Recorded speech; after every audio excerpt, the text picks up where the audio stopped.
کہ عورت کے لیے سب سے بہتر کیا چیز ہے، تو سب صحابی ایک دوسرے میں نا پوچھنے لگے کہ کیا ہو سکتا ہے، تو وہ سوال چھوڑ دیا۔ اگلے دن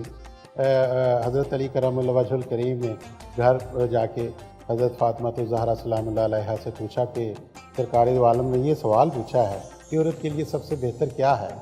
تو سیدہ بطول فرماتی ہیں کہ عورت کے لیے سب سے بہتر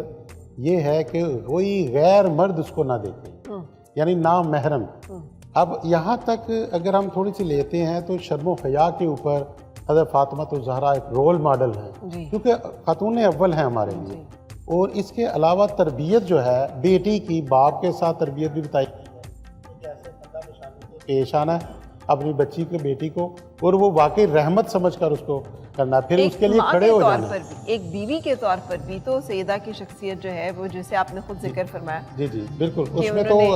روایت بھی ہے نا کہ حضرت جبرائیل امین آئے اور انہوں نے حکم اللہ کا صادر کیا کہ آپ سرکار نے کو کہ فاطمہ کا جو کفو ہے، جو نکاح ہے، وہ اللہ تعالیٰ نے اجازت دی کہ ان کے ساتھ کر دیا جائے۔ لیکن اس تمام مرتبے، فضائل، مناقب کے باوجود گھر کا سب کام خود کرتی ہیں۔ جی بالکل بالکل ایسے ہی ہے۔ مطلب چکی جو ہے تک چلانے تک کی مشقت جو ہے وہ اپنے ہاتھوں سے سر انجام دیتی ہیں۔ فقر و فاقہ گھر میں ہے، مستقل ہے، کہ سخاوت کا بہت سلسلہ ہے، اپنی بھوک کو، اپنی پیاس کو چھوڑ کر اگر کوئی سوال کے لیے آتا ہے تو اس سائل جو ہے اس کو دیا جاتا ہے۔ تو اس صورتحال میں بھی صبر ہے،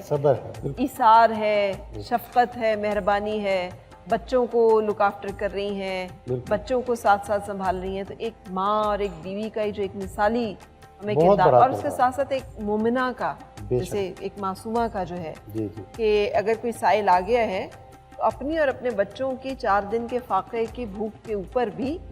ترجیح جو ہے اس کے سوال کرنے والے کے سوال کو دیے، اور سب کچھ جو ہے وہ اس کو دے دیا۔ بالکل، اس کے ساتھ ایک واقعہ مجھے یاد آ گیا آپ کی بات سے کہ حضرت غالباً اسما ان کے گھر جاتی ہیں تو وہ ہلکا سا دروازہ دیکھتی ہیں تو چکی کی آواز چلنے کی آ رہی ہوتی ہے، تو وہ جھانکتی ہیں تو چکی چل رہی ہے اور فاطمہ الزہرا سلام اللہ علیہا ایسے نیند میں ہیں اور چکی چل رہی ہے، اور دوسری طرف جھولا ہے اور وہ بھی ہل رہا ہے، تو آپ ایک دم حیران ہوتی ہیں، واپس چلی جاتی ہیں، واپس جا کے آپ سرکار سے پوچھتی ہیں نبی پاک صلی اللہ علیہ وسلم سے کہ میں نے ایک عجیب سا منظر دیکھا ہے کہ چکی کی آواز آئی، میں نے جھانک کر دیکھا تو چکی چل رہی تھی، فاطمہ الزہرا سلام اللہ علیہا آپ کی بیٹی، پیاری بیٹی سو رہی تھی۔ تو آپ سرکار فرمانے لگے کہ یہ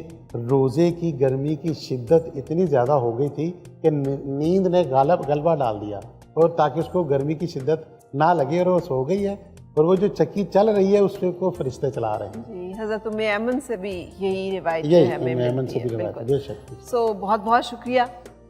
یہ تو ایک نہ ختم ہونے والا سیشن ہے، جتنی گفتگو کی جائے وہ کم ہے، لیکن آپ لوگوں کی تشریف آوری کا بہت شکریہ کہ اس کے توسط ہم کچھ باتیں یہاں پر اپنے دیکھنے والوں تک پہنچا سکیں۔ تو یہاں پہ ایک بریک کا وقت بھی ہو گیا ہے، ساتھ رہیے گا، بریک کے بعد پھر حاضر ہوتے ہیں۔